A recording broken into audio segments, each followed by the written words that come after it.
Hello everyone, this is Love to Learn. Welcome back to my YouTube channel. Part 1 வீடியோவில் credit அனாலிசிஸில் 3R 5C 7Pங்களோட outline பார்த்தோம். இப்போது credit அனலைஸில் 3Rஐ ப்ரீஃபாக பார்க்கலாம்.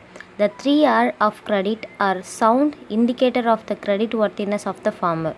அதாவது ஒரு loan கொடுக்கறதுக்கு முன்னாடி, அதாவது ஒரு கடன் கொடுக்கறதுக்கு முன்னாடி அந்த ஃபார்மரோட ஒர்த்தினஸ் எப்படி இருக்குது அப்படின்னு செக் பண்ணுறதுக்காக இருக்கிறது தான் கிரெடிட் அனாலிசிஸ். அதில் ஃபஸ்ட்டு பார்க்க போகிறது 3Rs. 3Rங்கிறது economic feasibility test. Economic feasibility டெஸ்ட்னால் நம்ம கொடுக்குற கடன் நமக்கு திருப்பி வந்துடுமா, அதே சமயம் அந்த கடன் கொடுக்கறதுல ஏதாவது உபயோகம் இருக்குது அந்த ஃபார்மர்ஸ்க்கு அப்படின்னு செக் பண்ணுறது தான் எக்கனாமிக் ஃபீஸிபிலிட்டி. ஸோ 3R சொல்லியிருந்தாலும் அதில் ஃபஸ்ட் ஒன்று என்னென்னு பார்த்தீங்கன்னா ரிட்டர்ன் டு இன்வெஸ்ட்மெண்ட், ரெண்டாவது ரீபேமெண்ட் கெப்பாசிட்டி, மூணாவது ரிஸ்க் பியரிங் எபிலிட்டி. இதில் ஃபஸ்ட் ஆர் பார்க்க போகிறது என்னென்னா return to investment. Return to இன்வெஸ்ட்மெண்ட்னா இப்போ கடனுக்காக எந்த பேங்க் அப்ரோச் பண்ணுறோமோ, என்ன ப்ரப்போசலுக்கு அப்ரோச் பண்ணுறோமோ அந்த ப்ரப்போசலை இன்வெஸ்ட் பண்ணுற அமௌண்ட் வந்துட்டு கண்டிப்பாக ரிட்டர்ன் ஆகுங்கிற நாலேஜ் வந்து பேங்கர்ஸ்க்கு இருக்கணும். இதுதான் ஃபஸ்ட் ஒன்று. செகண்ட் ஒன்று என்னென்னு பார்த்தீங்கன்னா ஃபார்மர்ஸ் வந்துட்டு ரெக்வஸ்ட் பண்ணுவாங்க, அது அக்செப்ட் ஆனதுக்கு அப்புறம் வந்துட்டு இன்கம் ஜென்ரேட் ஆனதுக்கு அப்புறம் தான் வந்து அவங்களுக்கு ஆக வேண்டிய எக்ஸ்பெண்டிச்சர் வந்து அவங்க வந்துட்டு மீட் பண்ண முடியும் அப்படிங்கிறது தான் செகண்ட் ஒன்று. அது வர ரிட்டர்னை பொறுத்து தான் அவங்க என்ன இன்வெஸ்ட்மெண்ட் பண்ணணும், எந்த அளவுக்கு டெவலப் பண்ணணும் அப்படின்ற டிசிஷனை ஃபார்மர் எடுக்க முடியும். அது என்னென்ன WHF கொஷின்ஸ் இருக்குன்னா what to grow, how to grow, how much to grow and last one is when to sell, where to sell. இந்த கொஷினுக்கு ஆன்சர் கிடச்சதுக்கு அப்புறம் தான் வந்துட்டு அவங்க ஒரு முடிவுக்கு வர முடியும். அதே சமயம் ஃபார்மர்ஸ் வந்துட்டு இன்க்ரெடிபிள் ரிட்டர்ன்ஸ் எடுத்தால் மட்டும்தான் அடிஷ்னலாக ஆகிற செலவையும் வந்துட்டு ஃபேஸ் பண்ண முடியும். இதெல்லாம் செக் பண்ணிட்டு தான் ஒரு இன்வெஸ்ட்மெண்ட்டுக்கு லோன் சேங்ஷன் பண்ணுவாங்க. அதுதான் ஃபஸ்ட்டு அனலைஸ் பண்ணுறது return to investment. Credit analysis 3Rல் ரெண்டாவது ஆர் வந்து ரீபேமெண்ட் கெப்பாசிட்டி. ரீபேமெண்ட்னது திருப்பி கொடுக்கறது, அதாவது கடன் கொடுக்கறதுக்கு முன்னாடி அவங்களோட ரீபேமெண்ட் கெப்பாசிட்டி எப்படி இருக்குன்னு செக் பண்ணணும். The ability of the farmer to repay the loan time period as fixed by the lending agency. So இதுதான் ரீபேமெண்ட் கெப்பாசிட்டி.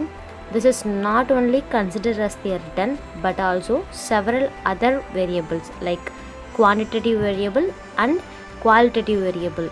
இது வந்து ஒரு ஃபங்க்ஷனில் சொல்லணும்னா y is equal function of x1, x2, x3, x4, x5, x6, x7.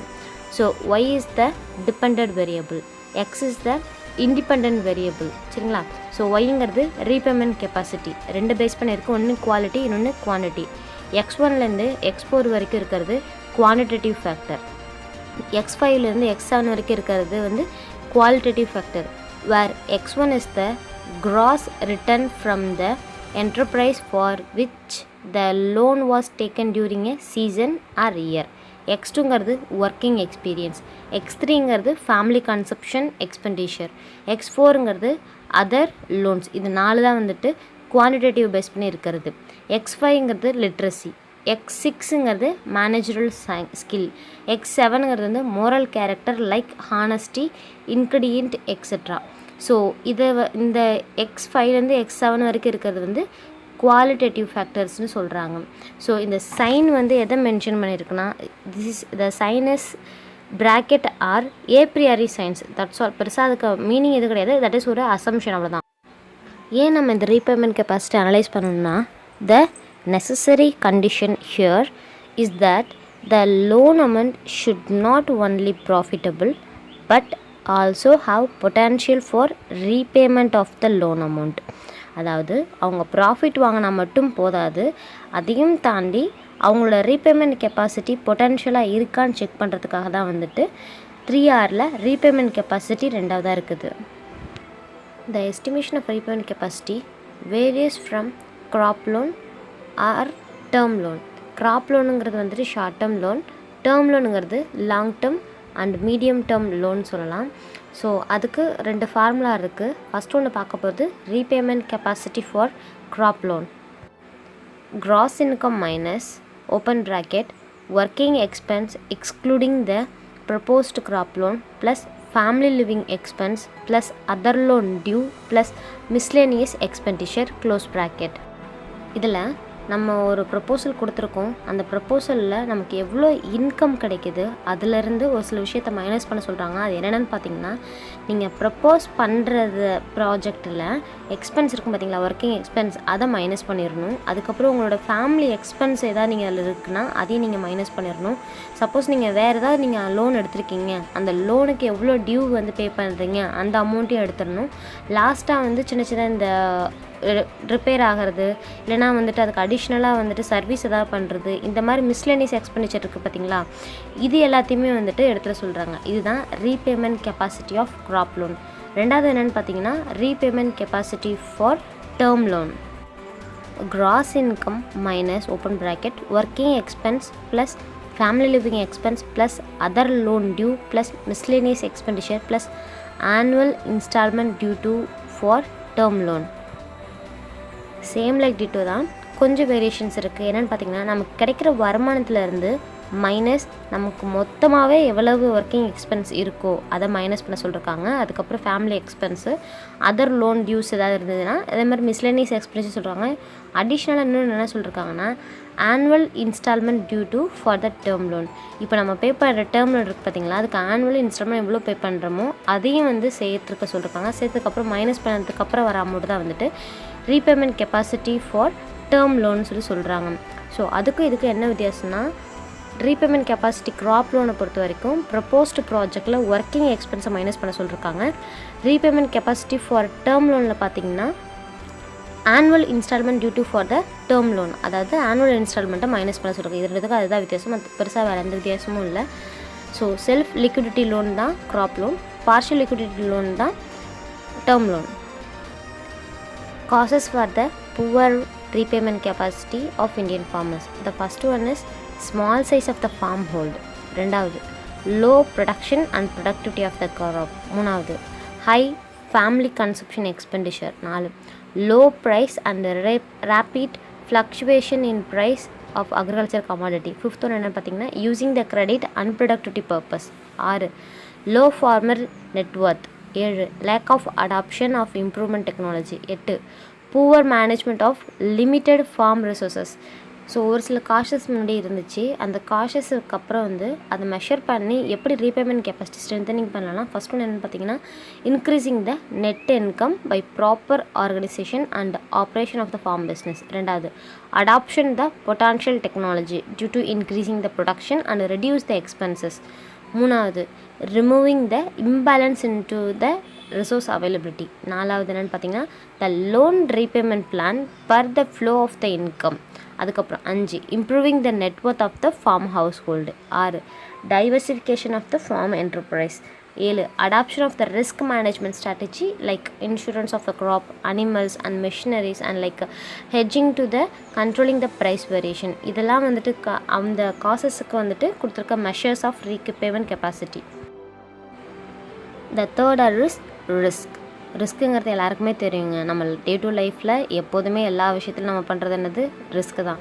இது செய்யலைன்னா நம்மளோட life என்ன ஆகும் நமக்கே நல்லா தெரியும், ஆனால் அதுதான் நம்ம செய்வோம். அந்த மாதிரி லோனை பொறுத்த வரைக்கும் ஒரு சில ரிஸ்க்ஸ் இருக்குது. அதை வந்து செக் பண்ணிட்டு தான் நமக்கு லோன் கொடுக்கணும். The farmer to withstand the risk that arising due to the financial loss. Suppose ஏதாவது ப்ராப்ளம் வந்துச்சுன்னா அந்த ஃபார்மரால் வித்ஸ்டாண்ட் பண்ண முடியுமா அப்படின்னு செக் பண்ணுறதா வந்துட்டு risk bearing ability. Credit analysis டெஸ்ட்டில் வந்துட்டு 3வது ஆர் வந்து பார்த்திங்கன்னா ரிஸ்க் பியரிங் எபிலிட்டி. ஸோ இது ஸ்டாட்டிஸ்டிக்கல் டூல் மூலிமா தான் அனலைஸ் பண்ணுவாங்க. 2 ஸ்டாட்டிஸ்டிக்கல் டூல் யூஸ் பண்ணுறாங்க, ஒன்று சிவி, இன்னொன்று எஸ்டி. இது வந்து நம்ம ஸ்கூலிங்கில் படிச்சிருப்போம். CV stands for co efficiency of the variation, SD stands for standard deviation and programme modelling. So இதுதான் வந்துட்டு risk bearing ability. Some sources or types of risk நான் இதில் போட்டிருக்கேன். உற்பத்தி பண்ணும்போது வர ரிஸ்க் வந்து ப்ரொடக்ஷன் ஆர் ஃபிசிக்கல் ரிஸ்க்குன்னு சொல்லுவாங்க. சப்போஸ் நம்ம டெக்னாலஜி தப்பாக யூஸ் பண்ணியிருக்கோம், இல்லை அதுக்கு ப்ராப்பர் கைடன்ஸ் இல்லாத ஒரு இடத்துல நம்ம வந்துட்டு யூஸ் பண்ணிகிட்ருக்கோம், அதுக்கான லேபர் ஃபெசிலிட்டிஸ் இல்லாத இடத்துல யூஸ் பண்ணோன்னா இந்த டெக்னாலஜிக்கல் ரிஸ்க்குன்னு சொல்லலாம். 3வது பர்சனல் ரிஸ்க், அதை அடாப்ட் பண்ணுறது, அதுக்கப்புறம் என்ன இன்வெஸ்ட் பண்ணுறது. சப்போஸ் நம்ம இன்வெஸ்ட் பண்ணுறது வந்துட்டு கண்டிப்பாக வந்துட்டு மேபி எய்தர் பாசிபிலிட்டி வந்து லாஸ் வரவும் சான்ஸ் இருக்குது, ப்ராஃபிட் வரவும் சான்ஸ் இருக்குது, அது வந்து பர்சனல் ரிஸ்க். இன்ஸ்டியூஷன் ரிஸ்க்னால் வந்துட்டு நம்ம சூஸ் பண்ணுற இன்ஸ்டியூஷனை பேஸ் பண்ணி இருக்குது, நம்ம தப்பான ஒரு இடத்துல வந்துட்டு ரீச் ஆகிடக்கூடாது, அது இன்ஸ்டியூஷனல் ரிஸ்க். ப்ரைஸ் ரிஸ்க்னால் நம்ம மார்க்கெட்டை அனலைஸ் பண்ணிக்கிட்டே இருக்கணும். அனலைஸ் பண்ணிக்கிட்டு நம்ம கல்டிவேட் பண்ணுற க்ராப்போ இல்லை நம்ம ஃபார்ம் பண்ணுற பிஸ்னஸோ அதுக்கான ரிஸ்க் அந்த ப்ரைஸ் ஃபேக்டர் எப்படி இருக்குது அப்படின்னு சொல்லி பார்த்துக்கணும். இல்லைனா வந்து பெரிய பிரச்சனையாயிரும், நமக்கு ப்ராஃபிட் கிடைக்காம சிவியர் லாஸ் கிடைக்கிறதுக்கும் வாய்ப்புகள் இருக்குது. And last one is weather risk. வெதருங்கிறது வந்துட்டு ரிஸ்க் கிடையாது, தட் இஸ் அன்சர்டனிட்டி. அதாவது தெரியாமல் நடக்கிறது தான் வந்து வெதர் ரிஸ்க்குன்னு சொல்லுவாங்க. இப்போ கோவிட்-19ங்கிறது ஒன் ஆஃப் த வெதர் ரிஸ்க்னு கூட சொல்லலாம். ஏன்னா கோவிட்-19ன்றது வந்துட்டு எல்லாத்தையுமே ஸ்பாயில் பண்ணி வச்சுருக்கு. ஸோ அதனால் வந்துட்டு அதுவும் ஒன் ஆஃப் த ரிஸ்க், அது யாருமே எதிர்பார்க்கலை. So this is called weather uncertainty.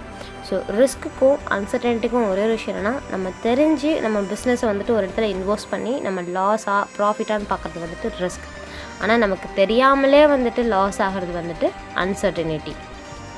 ரொம்ப சிம்பிளாக சொல்லணும்னா, நம்மளே போய் கோவிட்-19 பேஷண்ட்டை தொட்டால் தட் இஸ் ரிஸ்க். ஆனால் கோவிட்-19 நம்மளை வந்து தொட்டுச்சுன்னா that is uncertainty. Repayment capacity under risk. So அதுக்கான ஃபார்முலா என்ன பார்த்தீங்கன்னா, deflated gross income minus open bracket working expense excluding the proposed crop loan plus family living expense other loan due plus miscellaneous expenses closed bracket. So இதுக்கான formula என்னென்னு பார்த்தீங்கன்னா, நமக்கு கிடச்சிருக்க gross இன்கமில் cut back the amount due to the risk. அந்த இன்கம்லேருந்து என்னென்ன minus பண்ணணும்னா, நம்ம ப்ரப்போஸ் பண்ணுறதுல ஒர்க்கிங் எக்ஸ்பென்ஸ் இருக்குது பார்த்தீங்களா, அதை எக்ஸ்க்ளூட் பண்ணிடணும். ரெண்டாவது ஃபேமிலி எக்ஸ்பென்ஸ், மூணாவது அதர் லோன் டியூ, நாலாவது வந்து பார்த்திங்கன்னா மிஸ்லனியஸ் எக்ஸ்பெண்டிச்சர். இதெல்லாத்தையும் மைனஸ் பண்ணும்போது ஒரு ஃபார்மரோட ரீபேமெண்ட் கெப்பாசிட்டி அந்த ரிஸ்கில் தெரிஞ்சிடும். ஸோ அதை பேஸ் பண்ணி அந்த ஃபார்மருக்கு மறுபடியும் லோன் கொடுக்கலாமா வேண்டாமா அப்படின்னு சொல்லிட்டு கிரெடிட் அனலைஸ் பண்ணதுக்கப்புறம் அந்த ஃபார்மருக்கு லோன் நமக்கு சேங்ஷன் பண்ணுவாங்க. Some measures to strengthening the risk bearing ability. So first one is increasing the net worth, ரெண்டாவது reducing the farm and family expenditure, and third one is developing the moral character like honesty, integrity, dependability and feel the responsibility. All this quality put together also called the credit rating சொல்லுவாங்க. So credit rating இது வந்து bankers வந்துட்டு ஃபார்மர்ஸை பண்ணுறது. So fourth ஒன்னு பார்த்தீங்கன்னா under the reliable and stable enterprise, and fifth one is improving the crop production ability to the borrow fund during the good and bad time. Sixth one is to earn and save the money because of uncertainty in the future. அதுக்கப்புறம் seventh one is taking up of the insurance like crop insurance, livestock insurance or machinery insurance. This is protect our losses like getting to the risk or uncertainty in future, anything is else. This all those things some measures to the strengthening the risk bearing ability. Thank you for watching and keep on the love to learn. Art is long and life is short, so keep going and keep enjoying the love to learn videos.